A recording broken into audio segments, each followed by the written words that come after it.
పచ్చని పంట పొలాల మధ్య ఏదో తెలియని అలజడి.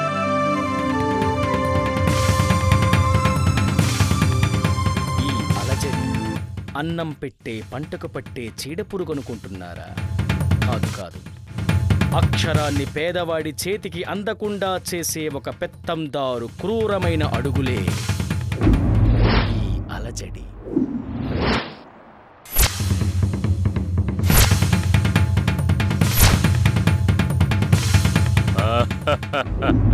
ఎంత అందంగా ఉన్నావే. నువ్వు నేను ఒక్కటే.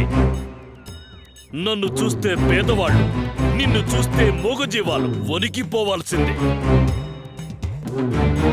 పశువుల పైన నీది పెత్తనం, ప్రజల పైన నాది అధికారం. ఈ జనం మన చెప్పు చేతల్లో ఉండాలి, మన అడుగులకు మడుగులొత్తాలి. అప్పుడే ఈ పిచ్చి జనానికి మనమంటే భయం.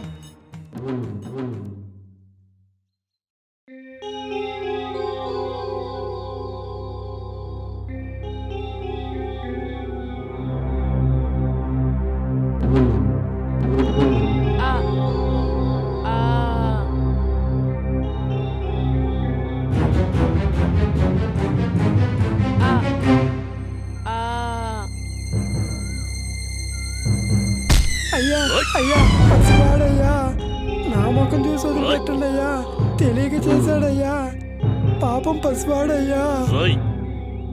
నువ్వు చదువుకోలేదు కాబట్టి బతికిపోయావురా. ఎవరైనా చదువుకోవాలనుకున్నారా చస్తారు. అది నా చేతిలో చస్తారు. నా కళ్ళ ముందే అక్షరాలు దిద్దడమా? రే మలనా, చదువుకోవాలన్న ఆలోచన వచ్చినప్పుడే మీ నాన్నను మా నాన్న చంపాడు, అవునా? అవునండి అయ్యా.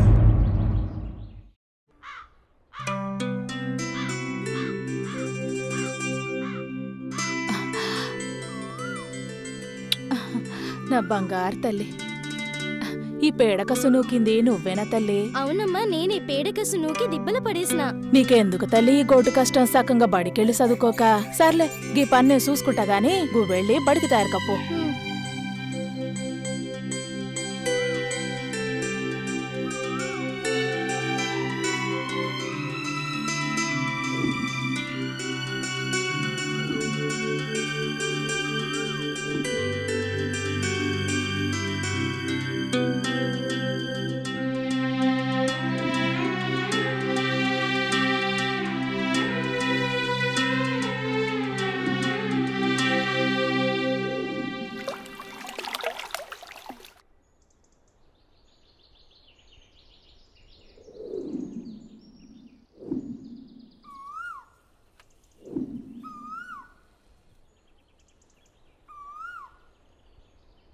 అమ్మ, నేను ఎలా ఉండాను?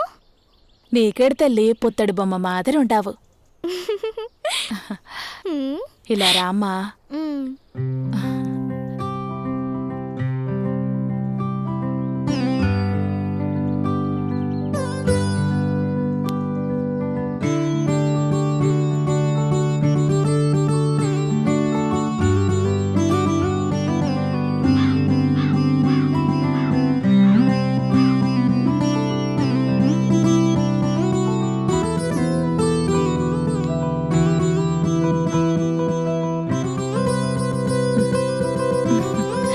ఇప్పుడు చూడు, నా తల్లి బంగారంలా ఉంది.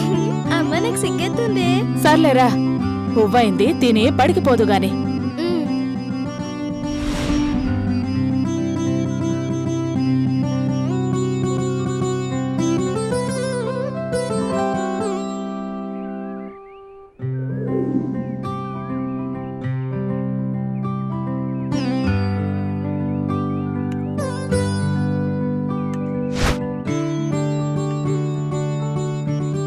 చదువు మాత్రమే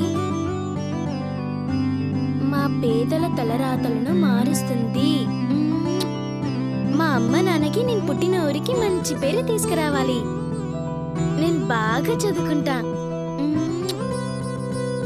ఈ పోరాటంలో నా ప్రాణం పోయినా చదువు మాత్రం వీడను.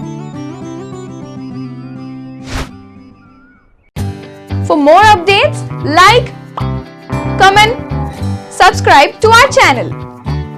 Hey darlings, గంటని click చేయడం మర్చిపోకండి.